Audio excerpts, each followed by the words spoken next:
You learn how to improve your code, you know what you need to do, but your teammates don't seem to agree with you. What do you do? Welcome back to Think Design Work Smart. I'm Alex Bolboaca and I'm coming at you from the Mozaic Works studios, and what I have for you today is the answer to a question that I got during a recent clean code training. And after learning all the techniques from clean code, I got this question of, okay, I know these techniques now, but how can I convince my colleagues? So let's go through a fundamental way in which you can start and how you need to approach this problem, what to expect from this, and some patterns that you can use. First of all, a few quick things about our channel. As you can see, if you are watching these videos, we are supporting this channel. This is non-monetized, so we are in this for the views, which means we appreciate if you like, share, subscribe, and tell other people. Leave us comments so that we have a nice conversation about the things that we learn here and that we grow up more together. With this being said, let's move to the topic. So this question often comes from developers who learn specific techniques. It can be clean code, it can be refactoring, it can be, effective refactoring, it can be test-driven development, design patterns, various other types of techniques or practices. And they realize that they cannot influence, or they don't know how to influence the people around them. And generally speaking, it's a bad idea to try to convince people. Convincing is, on one hand, it's very difficult, but also it's not really our jobs in a team to convince people to do something else. But what we can do is to show some things that are working and then hope that they will follow, right? And that's the general approach to this. So don't enter this problem by attempting to completely change the way your team thinks. That's not how you need to approach it. You need to approach it as, I now know this technique, I know what I'm doing, I know it's helpful, and hopefully I can gain more traction in my team to do these things. This will save you a lot of headaches, right? Because if you try to push too hard, if you try to push and evangelize and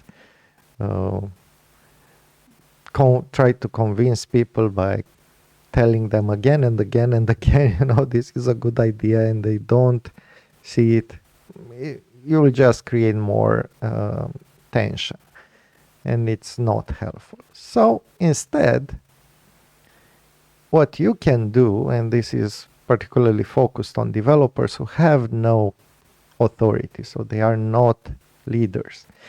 It's different if you are a technical lead. In that case, you can come and explain, this is a technique, we need to use this is why we need to use it. I know you'll have some concerns, let's discuss your concerns and let's move on. But if you're not a leader, it's much more complicated. And there are actually a few things that you can apply. First of all, we already made a video on constructive arguments in software development, and I advise you to watch that video.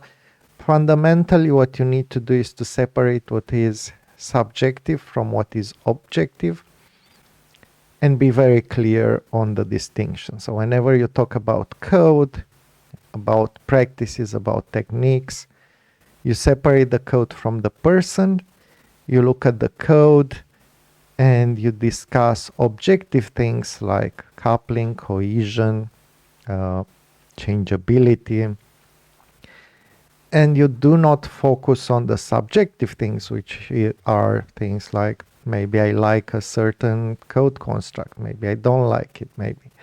So, for example, I like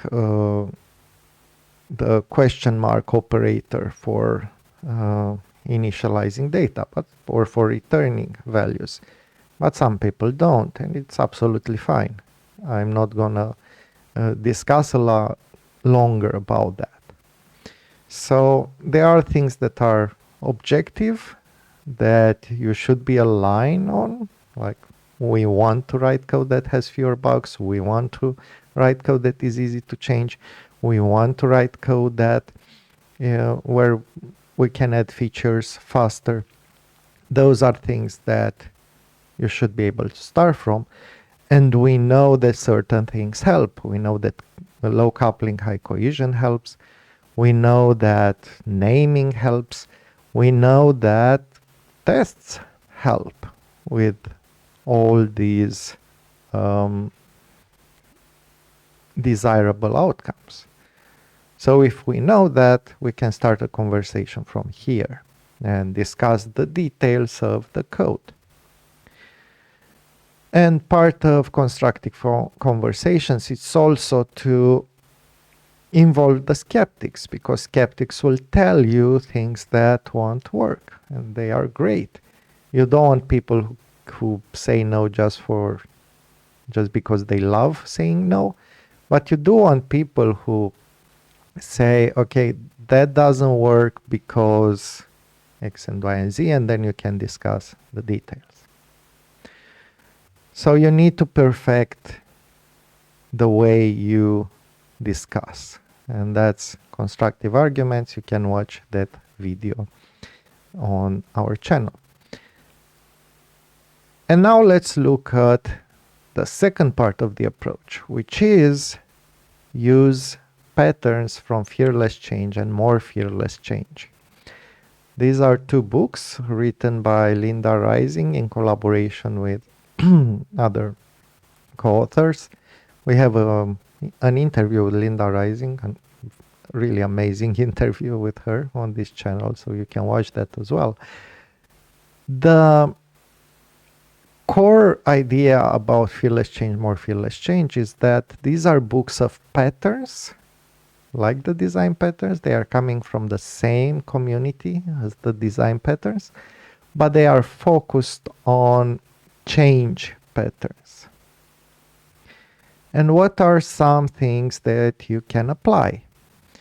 Well, you can do things individually. First one is just do it. In your particular code, you write clean code and let the quality speak. So maybe if you write clean code for long enough, somebody will come and ask you, oh, I saw that you are doing this. It looks interesting. Why are you doing this? Let's discuss about it, and so on. And then you can spread the practice. The second pattern would be personal touch. So we have one-to-one conversations with teammates, for example, during code reviews. If you're still doing code reviews in person, which I believe you should, we have a whole video on code reviews. So you can have conversations on code in this case and say, okay, so I saw that you're doing this. This is perhaps how I changed it. This is why. What do you think? And have an open conversation. Third one is ask for help. So you write clean code and then you ask your colleagues to help. You invite them to review and improve your code and see what they think. And again, this is an opportunity for you to express both objective and subjective opinions about the code, and for them to, you need to also push them into this direction to separate what's objective from what's subjective. Then you can go into, once you do this for a while, you can move to the next level, which can be called building momentum. So you could do brown bag sessions. Now, these usually were that you were volunteering to facilitate, for example, a coding dojo with your colleagues, and you'd get a bit of budget from your organization for lunch, and you'd get lunch together and so on. Now, if many people are working remotely, so there can be some variations of this. Maybe you get a small budget to order something and you do this coding dojo. You can become an evangelist, which means you become the go-to person for this topic. And let's take clean code as an example. You let people know that you went through this, that through a course you practice for a while, and then you say, okay, this is what I'm doing now. Ask me any questions.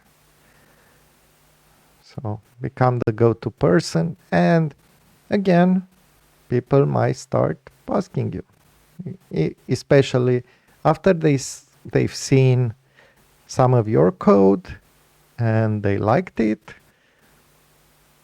You had some conversations, maybe they attended the coding dojo. You eventually become an evangelist, whether you want to or not, and people will start asking you. Small successes.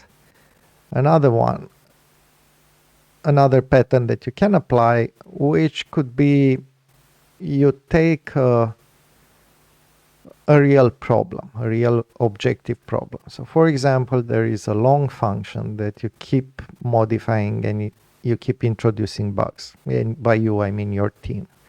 Your team modifies it. You see that 3 times in a row it happened that whenever you modify that, you created bugs. So one option, and you can experiment, it doesn't have to be the end result. But one option would be, let's refactor this, and you can do this as a coding dojo, so as a group effort or as a mob programming session, or you can do it by yourself or with a pair, with somebody else who is interested. Refactor a little bit the code and then show the results and ask, okay, what do you think about this? Can we improve it? Is this better than before? Is it worse? Let's discuss. And you can measure the impact, because if you optimize it for specific changes that you made in the past or that you expect in the future, which is even better, then